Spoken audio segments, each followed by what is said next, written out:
Today I'm going to be talking about factors that influence child development, specifically peer relationships and the school system.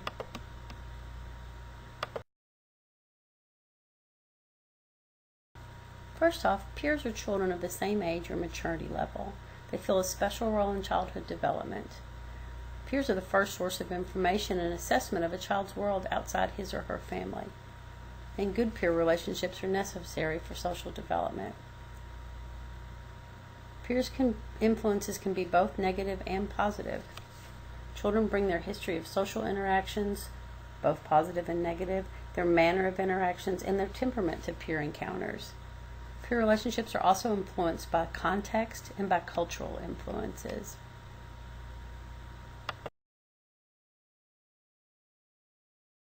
Let's talk a little bit about peer relationships in infancy and preschool.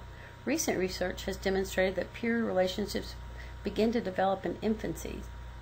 Infants as young as 6 months of age interact with other babies by smiling and cooing and touching. And interactions increase in frequency as children mature. 2-year-olds spend approximately 10% of their interactions engaging in other children. This increases to 50% of their interactions by the age of 10, and by adolescence, the majority of interactions are with peers.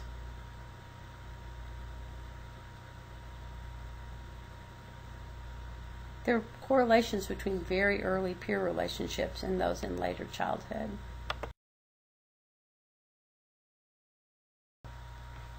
As mentioned before, about half of the interactions in elementary school are with peers. At this age, it becomes very important to have relationships that are mutually beneficial. Boys have a tendency at this age to connect in larger groups, while girls tend to prefer groups of just 2 or 3. Gender also influences the type of interactions that children have, with boys preferring competitive rough play that involves risks, and girls leaning towards more cooperative, collaborative play. This age group is beginning to see things from other people's perspective. Research has shown that there's a correlation between the ability to see things from another person's perspective and the quality of peer relationships. Let's talk a little bit about the importance of play. Much of the interaction in young children takes the form of group play and nurturing their friendships. Play is important to cognitive, language, and socio-emotional development. It fosters creativity, abstract thinking, and problem-solving, perspective-taking, and mastering new concepts. Play also helps children learn to manage anxiety and conflicts. Studies have shown that children feel more open to express themselves during play, and they can practice skills in a relaxed environment. Social play with peers and constructive play begins in preschool and continues throughout elementary school. Games are the focus of elementary age children.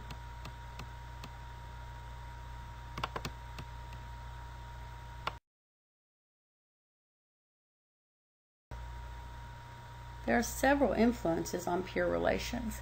Social knowledge, information process, and emotional regulation all play a role. Cognitive development influences peer relationships. Children are just developing skills to interpret and respond to their social world. At this age, boys are more likely to misinterpret other people's actions as being hostile. But they're beginning to acquire social intelligence, what it takes to make and keep friends. And they're beginning to develop the ability to regulate their emotions, which impacts positively on peer relations.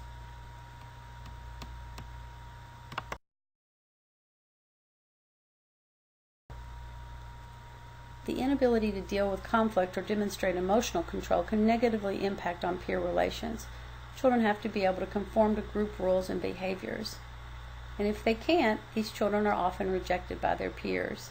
Oftentimes, the peer-rejected children are aggressive, but sometimes they can be shy, and sometimes children with disability are also rejected by their peers. Some studies point to poor parenting skills as the main cause of peer rejection. Another barrier is that children often gravitate to those of similar socioeconomic backgrounds, so if there are differences, it can be a problem. A major problem in peer relationships is bullying. Bullies can take on two forms.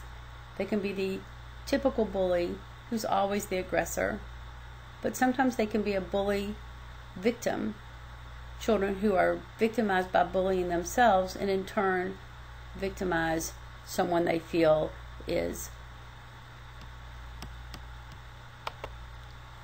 vulnerable.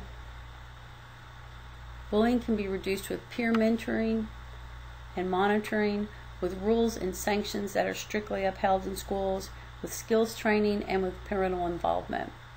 You can also have friendship groups for the victims that can be very helpful. It's essential to provide children with opportunities to learn social competence. Games, bibliotherapy, and activities that foster social skills developments can help reduce these barriers to successful peer relationships.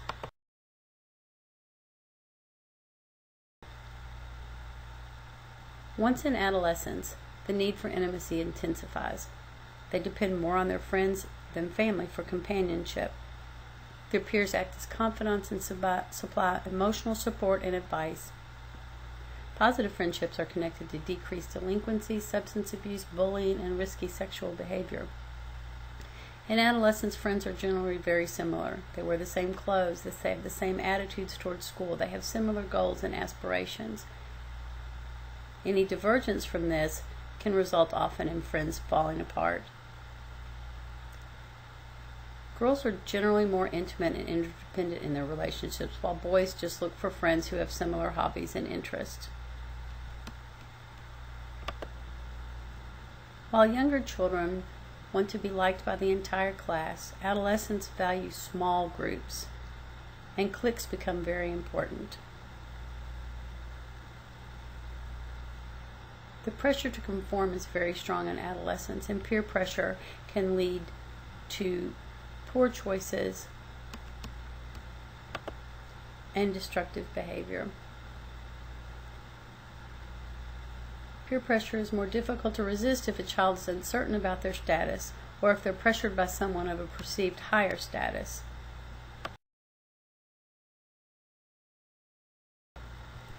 Adolescents spend a lot of time dating and or thinking about dating. Romantic relationships generally develop in 3 stages. At age 11 to 13, there's an intense interest, and crushes may form. At age 14 to 16, they begin to explore romantic relationships. There might be casual dating that's usually short-lived and changes often. By age 17 or 19, adolescents are making bonds similar to adult relationships and can have long-term relationships. Adolescents often date in groups. Relationships with their parents and an adolescent's observation of their parents' romantic relationships can have an impact on the success of adolescent romantic relationships. Adolescents that begin dating early can be problematic as it is associated with unwanted pregnancy, delinquency, and depression. Romantic relationships are also influenced by an adolescent's religion, their culture, and their family traditions. Peer relationships can play an integral role in childhood development. Positive peer relationships are associated with higher self-esteem, academic success, better problem-solving skills, and a more successful social status. In contrast, children with negative peer relationships struggle with poor academic performance, poor self-esteem, delinquency, and school dropout. It's imperative for adults to be involved in the process of positive social interactions and the development of social skills to assist children that might fall through the cracks otherwise. Next, we'll discuss the school system and its impact on your child.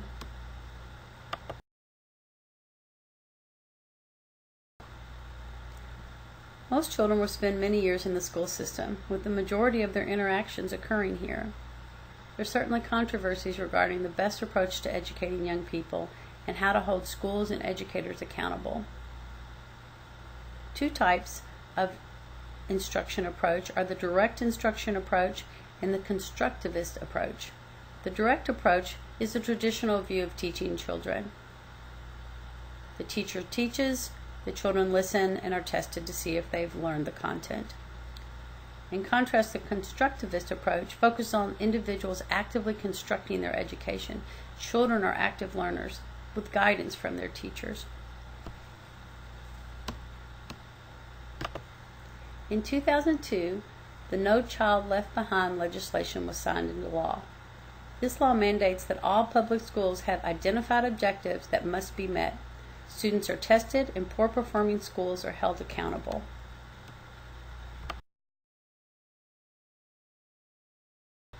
Let's talk a little bit about early preschool education. Maria Montessori, a 20th century educator, developed the Montessori approach to education, where children are given the freedom to choose their activities with support from their teachers. Many educators encourage the DAP approach. The DAP approach takes into consideration the typical development of a particular age group as well as the individualities of the children. The emphasis is on the process of learning rather than the content. Project Head Start is a government program designed to provide children from low-income families the opportunity to acquire skills and experiences important for success in school.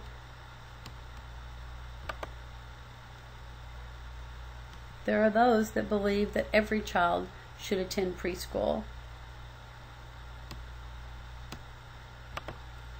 to prepare them for success, but opponents argue that there is no research that proves that non-disadvantaged children benefit from attending a preschool. Instead, critics say we should use our resources to improve preschool education for young children that are disadvantaged.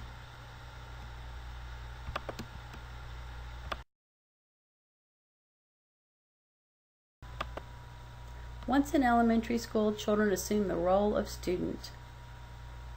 Ideally, schools provide multiple opportunities to explore new ideas. Middle school brings about a change in school satisfaction. Children report less enthusiasm, dislikes of teachers, and dislikes of the school in general. This is a time of multiple physical, cognitive, and emotional changes. And schools need to address these changes and support them.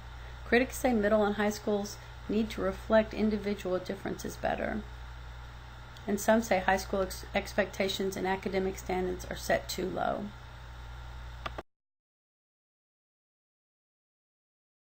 Let's talk a little bit about socioeconomic status and ethnicity and its effect on education. Children with lower socioeconomic statuses and minorities are less successful in school, and critics say our systems are failing these youths. Low socioeconomic status is one of the best predictors of academic outcomes. In the 1970s, schools were mandated to desegregate, hoping to increase the diversity in schools, but that's really no longer practiced. By 2000, almost 3/4 of U.S. black students and more than 3/4 of Hispanic students attend predominantly black and Hispanic schools. These schools have less resources, less experienced teachers with fewer advanced degrees. It's been proven that schools that have racial diversity have been proven to have higher academic achievement for minority students.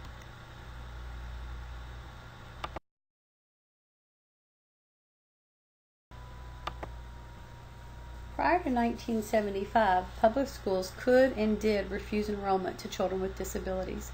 This all changed with the enactment of a law mandating that all students with disabilities be given free, appropriate public education. Approximately 14% of U.S. children receive special education services. Services include an IEP tailored to the needs of the student, and education in a setting as close as possible to a regular classroom, a least restrictive environment. More children with disabilities are getting services and educations they deserve.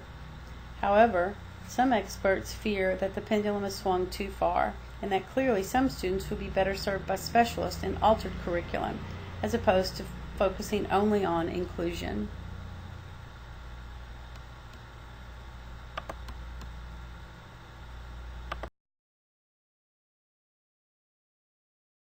In conclusion, Beginning in early childhood, peer relations play a key role in overall development. Promoting positive social and emotional competencies can impact on future psychosocial adjustment and success.